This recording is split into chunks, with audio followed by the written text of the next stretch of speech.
بارگای مکتبی سیاسی پارتی دموکراتی کوردستانی کرد و بە خۆشحاڵی پێشوازیمان کردن و کۆبوونەوەیکی بەسوود و چڕ و پڕ لەسەر بابەتە هەنووکەیەکان و لەسەر ئەوەی کە پەیوەندی دوو قۆڵەکانمان چۆن بن گفتوگۆی دوور و درێژ کرا. دیارە پەیوەندی ئێمە و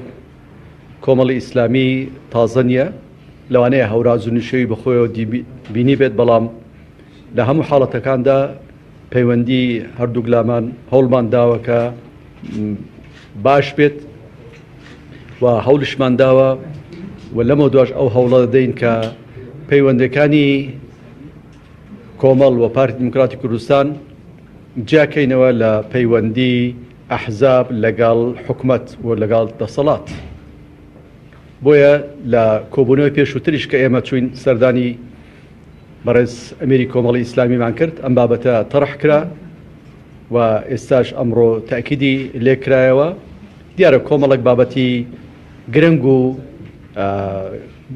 گەرمی ڕاگەیاندنیش لە گۆڕێ هەن کە بۆ هەردوو گلامان گرنگن کە قسەی لەسەر بکەین و هەڵوێستمان دیار بێ لەسەر ئەو بابەتانەش قسە و گفتوگۆی زیادمان کرد.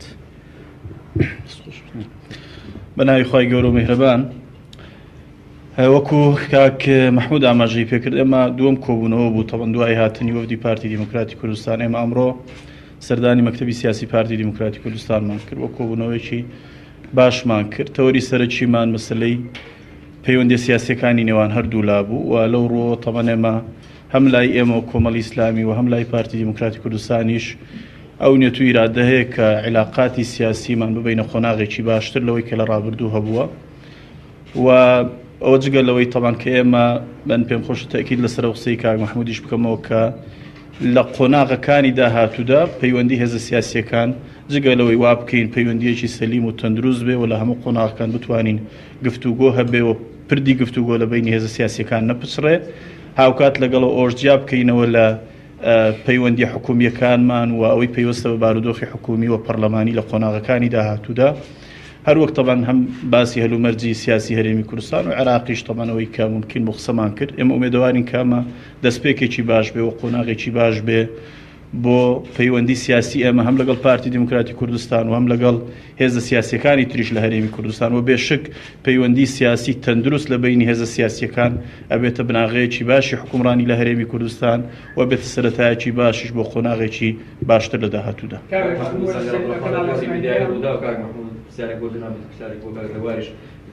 پێش هاتنی برادرانی کۆمەڵ بۆ یەکێتیش لێرە بوو، دیارە ئامادەگاریەکەن بۆ کۆبوونەوەی داهاتووی ئێوە و یەکێتی ئەو وەرەقە سیاسی ئامادە بۆ کەی لەگەڵ یەکێتی کۆبوونەوە. پرسیارێکیش بۆ کاک ڕەوار، کۆبوونەوەی هەژدەی مانگی پەرلەمانی کوردستان فراکسیۆنی کۆمەڵ بەشداری کۆبوونەوەکە دەکات؟ لەسەر وەرەقە سیاسیەکە کۆمەڵە گفتوگۆ کرا و بەردەوام لە گفتوگۆ داین بۆی کە ناوڕۆکەکەی بەو شێوەیە کە پەسەندە لای هەردوو لە ڕێک بکەوین. تەسەڵ دەکەین لە قۆناغەکانی کۆتایی دابێت و ئەو وەرەقەیەش وەرەقەیەکە کە پێویستیەکانی ئێستای قۆناغی سیاسی و حکومڕانی ئەم وڵاتەی تێدا دەبێت ڕەنگ بداتەوە. ئەوکو چۆن لە پێشوودا کە اتفاقی استراتیجیمان هەبووە و اتفاقا بۆ قۆناغێکی دیاریکرا و پێویست بوو، ئەم اتفاقە ئێمە و هەروەها اتفاق لەگەڵ لایەنەکانی دیکەش دەبێت ئەم ڕوودا و پێشاتانەی کە ئێستا لە وڵاتدا هەنوو لە دەوروبەرمان هەیە و لە وڵاتانی هەرێماتیدا لە بەرچاو بجێن بۆی بتوانین بەرگەی ئەو تەحەدیاتانە بگرین کە ڕوبەڕەمان دەبنەوە. بۆیە هەوڵەکانمان چڕن پێکەوە بەردەوام لەسەر خەتین بۆ چارەسەرکردنی ئەگەر گرفتێکە بێت لەو بابەت. تەڵان ئێمە بەنسبەت کۆبوونەوەی هەژدەی مانگەوە بە تاکید کە بەشداری دەکەین وەکو فراکسیۆنی کۆمەڵی ئیسلامی، بەڵامەوەی هەڵوێستی ئێمە چی دەبێت و چۆن دەبێت. تەڵان ئێمە هەم خۆمان گفتوگۆکەین و گەم لەگەڵ هێزە سیاسیەکانی کەش گفتوگۆمانە بێ و دو هەڵوێستی ئێمە ئەکەوێتە ئەو کات و دەرهاوی شتەکانی ئەو کاتەوە. ئێوە لەم کۆبنەوەی کە دوو کۆبنەوەی ئەنجامتان داویت ڕێککەوتنی یاخودی وەرەقەیەکەوە بۆی کە پەیوەندیەکانتان لەگەڵیەک بەرە باشی بچێتون ڕێککەوتنی واژۆ کردیا خۆتە لەسەر وەرەقە بێتن. سیای دۆنش و کاک مەحموود کەی حکوومەت تەشکیل ئەکرێت وەکو پارتی ئەو براوە یەکەم کەی کۆتایی دێ بۆم چاوەڕوانی هەوڵاتیان بۆی کە حکوومەت تەشکیل بێت؟ طبعا ئێمە باسمان کرد طبعا ئەمە دووەمین کۆبوونەوەیە و ئێمە هەردوو لا متتەفقین لەسەر باشترکردنی پەیوەندیەکان بەڵام گەشە پێدانی و بەرەو پێشبردننی طبعا کەوێتە سەر قۆناغەکانی داهاتوو و دیداری داهاتوو لە قۆناغەکانی داهاتوودا حقیقت سەبارەت بە کەی حکومت پێک دێ بە لە ڕاستە ئێمەش لەوە هاوڕاین لەگەڵتان کە لە دواکەوتوین لە پێکردانی کابینە بۆیش هەوڵەکانەوەی کە لە هەژدەی مانگ هەموو لایەنە سیاسەکان بەشداری کۆبوونەوەکە بکەن و ڕێکاری یاسایی کە لەوێەوە دەست پێ دەکات ئەویش ئەوەیە کە سەرۆکایەتی پەرلەمان هەڵبژێردێت دوای ئەوە سەرۆکاتی پەرلەمان هەڵبژێردا بۆ ئۆرگانەکانی دیکەی کە پێویستن و بۆ دروستکردنی کابینە دەبێت سەرۆکایەتی پەرلەمان هەبێت ئەنجا دەتوانین ئەو کارە ئەنجام دەین بۆیە هەوڵەکان جارێ لە مەرحەلەی یەکەمدا بۆ دروستکردنی و کاراکردنی پەرلەمانە و دروستکردنی سەرۆکایەتی پەرلەمانی کوردستانە. شەشوانیم لەوارتیبی پێشووتر لەگەڵ گۆڕان و لەگەڵێتی هاوتەری دەڕۆشتن بەڵام خەریکە لەگەڵێتی دەکەن ڕێکەوتن لەگەڵ گۆڕان دیار نییە ئاخۆ لەگەڵ گۆڕان ڕێکەوتنی کردووە پارتی دیموکراتی کوردستان تا ئێستایاننا داما کاتدا یەکێتی نیشتیمانی کوردستان لە وتەبێژەکە لە دوایین لە دوانی ڕاگەیان پێویستە پۆستی سەرۆکی هەرێم تەشریفاتی بێ هاشێوەی عراق تا چەند پارتی لەگەڵ ڕێیە تەشریفاتی بکرێت کاردۆ با پرسیارێکمیش بۆ جەنابدا کۆمەڵی ئیسلامی دەبێتەوە ئۆپۆزیسیۆن یاخود بەشداری حکومەت دەکات. سەبارەت بە مەسلەی ئەوەی کە ئێمە پێشتر هاوتەری دەڕۆین ئێستا پاش و پێش شتێکۆ نەخێر بە هاوتەریبی ئێستاش کۆبوونەوەکان دەکرێت کۆمەڵە کۆبوونەوە هەیە کۆبوونەوانەیە کە دەکرێت شەر نییە لە ڕاگەاندن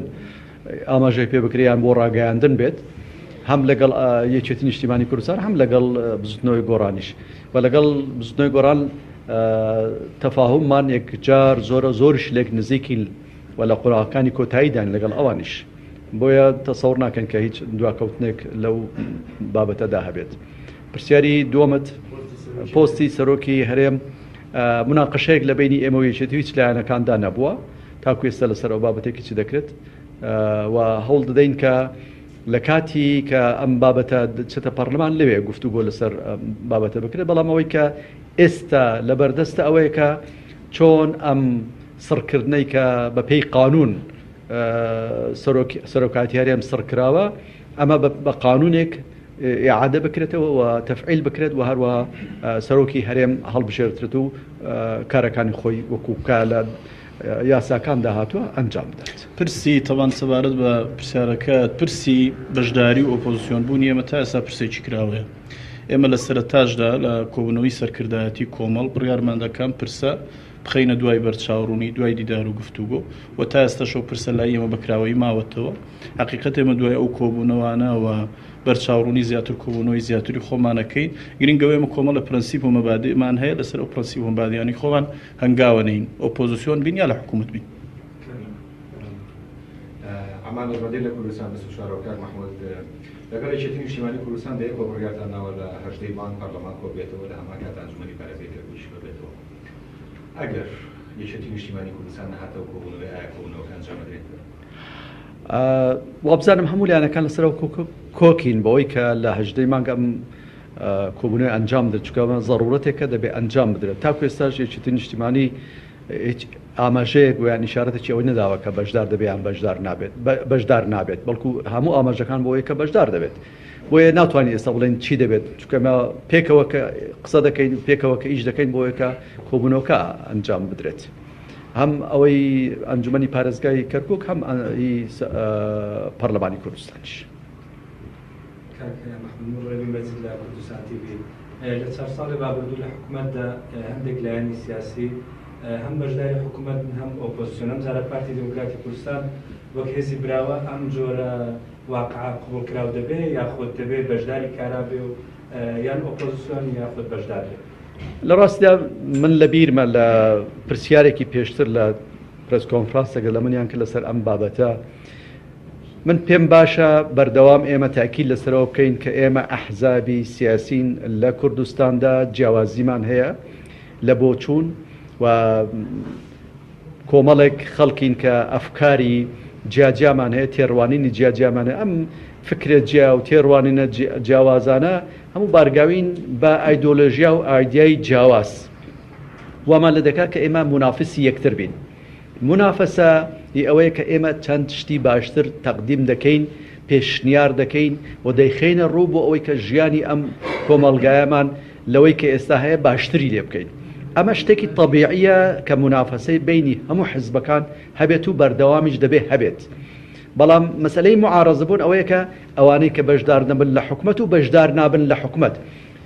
حزبێک کە بەشدار دەبێت لە حکومەت دەبێت پاڵپشتی ئەو حکومەتە بێت.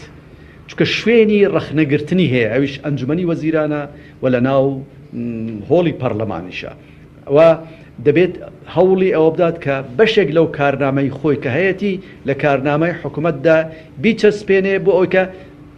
دیفاع لەو کارنامەیە بکات، دیفاع لە کار و کردەوە و چالاکیەکانی حکوومەتی هەرێمی کوردستان بکات. فعلا ناکرێ حزبێک لە حکومەت بێت و لە ئۆپۆزیسیۆنش بێ. ئەمە شتێکی نامەرغوبە و لەوانەیە قبولکراو نەبێت لە هیچ شوێنێکی دنیا. کەسێک یان ناستە ناو حکومەت یاگە چۆ ناو حکومەت تا ئەو کاتێک کە باوەڕی بە هەنگاوەکانی حکومەتە لەگەڵ حکومەت دەبێت، کە باوەڕی نەما دەبێت لە ناو حکومەتەکە نەمێنێت.